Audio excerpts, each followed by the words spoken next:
Hello दोस्तों, नमस्कार। स्वागत है आपका हमारे YouTube channel new education guide के अंदर। तो दोस्तों, आज हम चर्चा करेंगे एचएससी लेटेस्ट अपडेट। क्या अपडेट है कि सीईटी रिजल्ट होगा रिवाइज, यानी जो सीईटी का आपका रिजल्ट आ चुका है क्या वो रिवाइज होगा। एचएससी ने अपना काम शुरू किया, ठीक है। तो कोर्ट अपडेट वो भी इसके अंदर जानेंगे। उसके बाद में ग्रुप डी पोर्टल अपडेट है, वो भी इसके अंदर जानेंगे। तो वीडियो को आप ज़्यादा से ज़्यादा शेयर करें ताकि सभी कैंडिडेट इसका फ़ायदा उठा सकें। वीडियो अच्छी लगे तो वीडियो को लाइक ज़रूर करें। अगर अभी तक आपने चैनल को सब्सक्राइब नहीं किया तो भी सब्सक्राइब कर लें, क्योंकि जो भी लेटेस्ट इन्फॉर्मेशन होती है सबसे पहले आपको प्रोवाइड करवा जाती है। तो चैनल को सब्सक्राइब जरूर कर लें और घंटी के निशान को दबा लें ताकि जितनी वीडियो लें उन सभी का नोटिफिकेशन आप तक पहुंचता रहे। तो भी लेके चलते हैं आपको लेटेस्ट जो अपडेट है उसके ऊपर। तो दोस्तों, एचएससी की न्यूज़ से पहले एक इंपॉर्टेंट अपडेट और है, वो मैं आपको बता देता हूँ। वो जरूरी सूचना है। हरियाणा सरकार ने किसान आंदोलन के कारण 7 जिलों में मोबाइल इंटरनेट सेवाएं बंद की, ठीक है। तो ये जिले हैं आपके अम्बाड़ा, कुरुक्षेत्र, हिसार, कैथल, जींद, फतेहाबाद, सिरसा में 13 फरवरी तक बंद रहेगी सेवाएं, ठीक है। तो अपने जो भी जरूरी काम है आप निपटा सकते हैं, ये आपको बता देता हूँ मैं। हरियाणा सरकार किसान आंदोलन के 7 जिलों में इंटरनेट सेवा बंद कर दी। गृह विभाग के अतिरिक्त मुख्य सचिव टीवीएस प्रसाद ने 10 फरवरी को आदेश जारी कर दिए हैं, ठीक है। ये मोबाइल इंटरनेट सेवाएं कुरुक्षेत्र, अम्बाड़ा, कैथल, जींद, हिसार, उसके बाद में फतेहाबाद और सिरसा जिलों में आपकी 11 फरवरी 2024 को सुबह 6 बजे से, ठीक है भाई, अभी 6 बजे से आपकी स्टार्ट हो गई हैं और 13 फरवरी तक आपकी जो है इंटरनेट सेवाएं आपकी बंद रहेंगी भाई, ठीक है। गृह सचिव ने बताया कि व्यक्तिगत SMS, mobile recharge, banking SMS, ठीक है, क्या क्या रहेंगे। जैसे व्यक्तिगत जो विषय है एसएमएस भेज सकते हैं आप, मोबाइल रिचार्ज, बैंकिंग एसएमएस है वो सुविधा रहेगी। वॉइस कॉल जो रहेगी वो आप कर सकते हैं। कॉरपोरेट और घरेलू ब्रॉडबैंड, ठीक है, जो आप वाईफाई लगवा रखें, और लीज लाइन की जो इंटरनेट सेवाएं जारी रहेंगी ताकि व्यवसायिक और वित्तीय सेवाएं प्रभावित न हों, ठीक। उन्होंने बताया कि एडीजीपी ने किसान आंदोलन के कारण पब्लिक की जो भी है, मतलब ये सेवाएं जो इंटरनेट सेवाएं हैं वो आपकी बंद कर दी गई हैं। वाईफाई से रिलेटेड जो आपकी पब्लिक जो भी, मतलब जैसे वो आपके ये लगा कि चलो सरकारी विभाग के अंदर जो भी काम होगा वो सारी चीज़ें होंगी, आप वॉइस कॉल कर सकते, वो सारी चीज़ें आपकी रहेंगी चालू। बाकी आपकी इंटरनेट सेवाएं, आप व्हाट्सएप वगैरह वगैरह वो चीज़ें हैं यूज़ नहीं कर सकते अपने जो मोबाइल डाटा से, ठीक है। तो वो सेवाएं आपकी बंद रहेंगी ताकि कोई मतलब एक्टिविटी, गलत एक्टिविटी न फैले, ठीक है। तो ये इंपॉर्टेंट अपडेट आपको देनी थी सबसे पहले। उसके बाद में अभी एचएससी का जो न्यूज़ है वो बता देता हूँ आपको। हरियाणा कर्मचारी चयन आयोग ने उम्मीदवारों को पुराने अपलोड दस्तावेज चेक करने शुरू किए, ठीक है। आयोग ने अपना काम शुरू कर दिया। उम्मीदवारों के जो पुराने अपलोड डॉक्यूमेंट थे वो चेक करने शुरू कर दिए हैं। अगर उम्मीदवारों के दस्तावेज मिल गए और योग्य पाए गए तो संशोधित रिजल्ट जारी हो सकता है, ठीक है। तो अभी इन्होंने जो आपके है डॉक्यूमेंट चेक करने स्टार्ट कर दी, क्योंकि कई दिनों से जो है कैंडिडेट हड़ताल पे बैठे हैं, यानी आप वहाँ पे प्रदर्शन कर रहे हैं कि मतलब हमारे जो है रिजल्ट है रिवाइज किया जाए, हमारा जो है नाम इसके अंदर नहीं है, हमारे ज़्यादा मार्क्स थे तो भी हमारा नाम नहीं आया। फिर उन्होंने कोर्ट केस भी कर रखा है, उसकी जुड़ी हुई अपडेट है वो जानेंगे हम। तो इन्होंने एचएससी ने अपने जो है डॉक्यूमेंट चेक करने स्टार्ट कर दिए हैं बच्चों के, मतलब उनके साथ में गलत हुआ है नहीं हुआ है तो कंप्लीट लेबर चेक करेंगे। उसके बाद में अगर गलत पाया गया तो फिर उनके हैं ये मतलब हाई कोर्ट ने भी एक कमेटी गठित करने के लिए बोला है कि टेक्निकल फिर उनके जो है डॉक्यूमेंट चेक करेंगे ताकि किस प्रकार से उन्होंने डॉक्यूमेंट अपलोड किए थे नहीं किए थे या पोर्टल में कोई दिक्कत थी, तो सारी चीज़ें चेक की जाएंगी, ठीक है। और अभी एचएससी ने अपना काम शुरू कर दिया है, अभी क्या है वो देख लेते हैं। हरियाणा कर्मचारी आयोग ने जिन 20 ग्रुपों की 59 कैटेगरी के लिए ग्रुप सी की जन सूची जारी की थी और सूची जारी होने के बाद काफी उम्मीदवारों ने आपत्ति दर्ज कराई थी कि उनके अंक ज्यादा होने के बावजूद मेरिट सूची में उनका नाम नहीं है। तब आयोग ने दलील दी थी कि काफी उम्मीदवारों ने दस्तावेज अपलोड नहीं किए हुए हैं और सिर्फ योग्यता का नाम लिखा हुआ है। उम्मीदवारों ने दलील दी थी कि तकनीकी गड़बड़ी के कारण उनके दस्तावेज अपलोड नहीं हो पाए थे। कुछ उम्मीदवारों ने हाईकोर्ट में याचिका भी दायर की हुई है कि तकनीकी खामियों के चलते ये पात्र होने के बावजूद संबंधित कैटेगरी के लिए भी आवेदन नहीं कर सके, ठीक है। कुछ की दलील है कि उन्होंने दस्तावेज अपलोड किए थे और उसके पास प्रमाण है। आयोग के अध्यक्ष गोपाल सिंह कदरी ने बताया था कि जिस भी उम्मीदवार को लगता है कि उसके पास प्रमाण पत्र है उसे अपलोड किया गया था तो वो प्रतिवेदन दे सकता है, ठीक है, यानी अपनी जो सुझाव दे सकता है, आगे बता सकता है, ठीक है।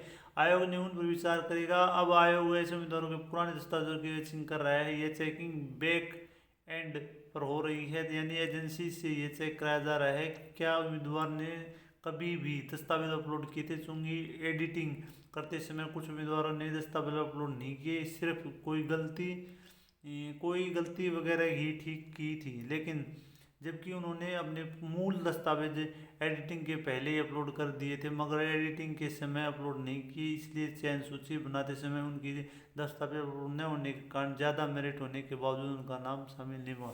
मेन चीज़ क्या होता है, कई बार जैसे हमने अपने पूरे डॉक्यूमेंट अपलोड कर दिए और उसके बाद हम कुछ एडिट कर देते हैं, ठीक है, तो एडिट के बाद में दोबारा से अपलोड आपने अगर नहीं किया और ओनली सीधा वो एडिटिंग ठीक करके आपने सीधा एडिट करके और उसको सबमिट कर दिया, तो फिर उसके बाद में भी ये है कि वो डॉक्यूमेंट अपलोड हुए नहीं दिखा रहा, ठीक है। तो क्या टेक्निकल इशू है, क्या कुछ है, तो वो कंप्लीट जो है ये चर्चा करके इसके अंदर मतलब बातचीत करके और उसके बाद में टेक्निकल चेक करके एजेंसी से फिर आपका उसके बाद में देखेंगे भी, ठीक है।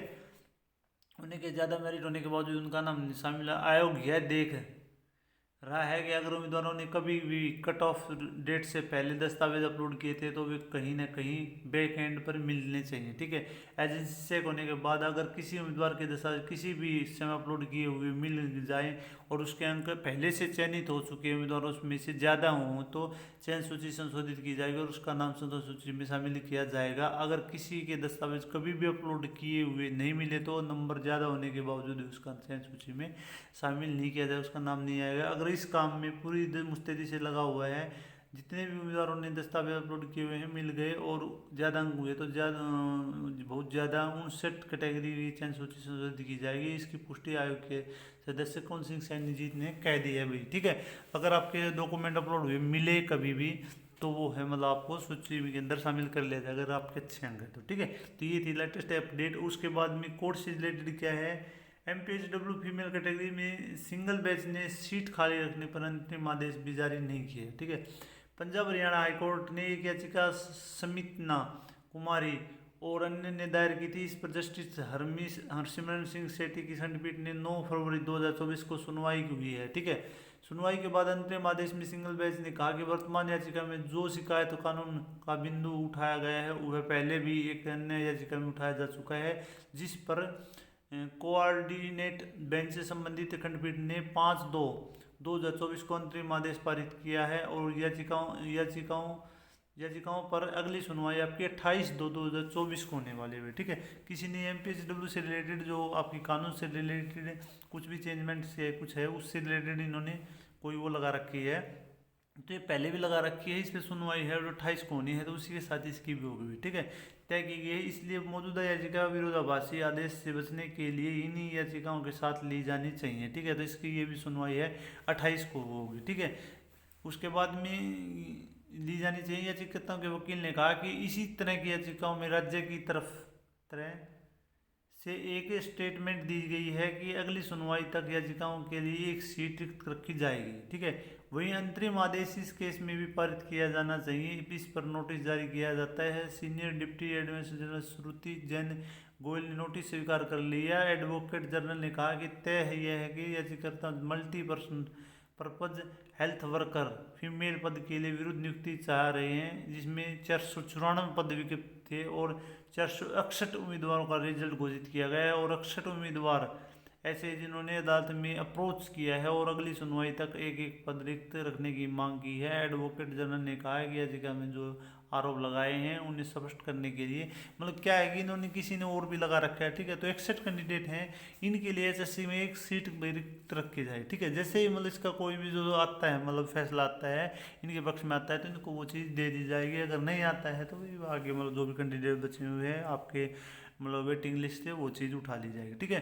तो ये जो इन्होंने केस किया कि ये केस पहले वो रखे हैं तो दोनों की जो इनके साथ में मिला के इसकी भी सुनवाई 28 तक की जाएगी, ठीक है। 28/2/2024 को सुनवाई की जाएगी, ठीक है। उसके बाद संता दी जानी चाहिए और अगली सुनवाई से पहले उचित जवाब दायर कर दिया जाएगा। अगली सुनवाई 28 को होगी भाई, ठीक है। 28 फरवरी को होने वाली तय कि ये स्पष्ट किया जाता है कि अंतरिम आदेश की निरंतरता बनाए रखने पर अगली सुनवाई पर विचार किया जाएगा जब प्रतिवादी राज्य की तरफ से नियुक्तियों की सही ठहराने का जवाब दायर हो जाएगा। यह याचिका उस याचिका के साथ सुनवाई करने की चीफ जस्टिस से अनुमति ली जाए। इस तरह एक एक पद रिक्त रखने का अंतरिम आदेश सिंगल बेंच ने भी जारी नहीं किया है, ठीक है। तो ये थी भैया जो कोर्ट केस से रिलेटेड अपडेट। और उसके बाद में जो ग्रुप डी का पुलिस सिपाही की आपकी 1199 पदों की चयन सूची कभी भी जारी हो सकती है। ये वही वेटिंग वाले कैंडिडेट हैं जिनकी सूची है आपकी 1100 कुछ कैंडिडेट हैं, इन लगभग 1200 जिनकी सूची भी 9 फरवरी को जारी होनी थी, वह खबरें लिखे जाने तक जारी नहीं हुई थी। चूंकि वेटिंग लिस्ट से नीचे के उम्मीदवारों का डाटा चेक करने में समय लग रहा है, चयन सूची जारी नहीं हो पाई है, ठीक है। तो ये इतने की होनी, उसके बाद में जैसे ही चयन सूची होगी उसके बाद में आपको हरियाणा पुलिस का जो है आपका नोटिफिकेशन देखने को मिलेगा 6000 पदों पर, ठीक है। उसके ग्रुप डी के लगभग आपके 56,000 उम्मीदवारों की कैटेगरी वगैरह ठीक करने के लिए पोर्टल खोला जाएगा। पहले जो उम्मीदवारों की कैटेगरी ठीक करने के लिए पोर्टल खोला जाएगा जिसकी कैटेगरी गलत है, उसके बाद में ग्रुप डी का सीट रिजल्ट आपका हो चुका है पास, ठीक है, रिजल्ट आपका जारी हो चुका है। उसके बाद में ग्रुप डी के आपके 13,657 पदों की संख्या भी तो है, मगर विस्तृत विज्ञापन अभी जारी नहीं हुआ है। मुख्य सचिव ने सभी विभागों से ग्रुप डी के रिक्त पदों की संख्या आयोग को भेजने के लिए निर्देश दिए हैं, और ये अभी इसका आपका पोर्टल खुलेगा, यानी जो भी आपकी कैटेगरी में कुछ दिक्कत है तो वो चीज़ आप ठीक कर सकते हैं। उसके बाद में जो टॉपर होंगे 56,000 उनके लिए पोर्टल खोला जाएगा फ्री प्रेफरेंस बढ़वाने के लिए, हाँ या ना का जवाब मांगा जाएगा। उसके बाद में आगे का जो डी का प्रोसेस होगा तो जल्दी जल्दी आपको शायद इसी महीने के अंदर जो कंप्लीट हो जाएगा, क्योंकि आगे अभी इलेक्शन आ गए हैं, ठीक है। AFL पदों के लिए उम्मीदवारों ने भी प्रेफरेंस भरवाने चाहिए, ठीक है। AFSL, ठीक है, आयोग ने FS पदों के लिए लिखित परीक्षा आयोजित कर रखी है। कई उम्मीदवार दैनिक सवेरा से मैसेज भेजकर पूछते रहते हैं कि रिजल्ट कब तक आज निकलेगा। आयोग ने तय किया है कि इन पदों के प्रेफरेंस भरवाई जाएगी, ठीक है। इसके लिए पोर्टल किया जा रहा है और इन पदों के लिए आपके 5,000 से ज़्यादा उम्मीदवार हैं भाई, ठीक है। तो इसके लिए भी पोर्टल खोला जाएगा।